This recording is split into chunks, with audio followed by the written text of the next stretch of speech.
Sa ngalan ng Ama, ng Anak at ng Espiritu Santo. Amen.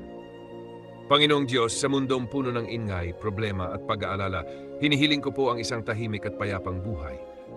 Bigyan mo po ako ng pusong kalmado at isipan na hindi madaling magulo ng takot at problema. Turuan mo akong mamuhay ng simple, payapa at malapit sa iyo. Ilayo mo po ako sa gulo, galit, inggit at anumang bagay na sumisira sa kapayapaan ng aking puso. Palitan mo ito ng pag-unawa, kababaang loob at panananampalataya.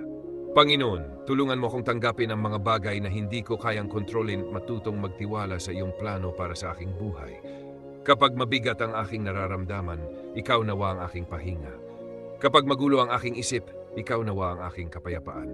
At kapag ako ay nanghihina, ikaw nawa ang aking lakas. Maraming salamat, Panginoon, dahil alam kong sa piling mo ay may tunay na katahimikan at kapayapaan. Sa iyo ko'y pinagkakatiwala ang aking buhay ngayon at magpakailanman. Sa ngalan ng Ama, ng Anak at ng Espiritu Santo. Amen.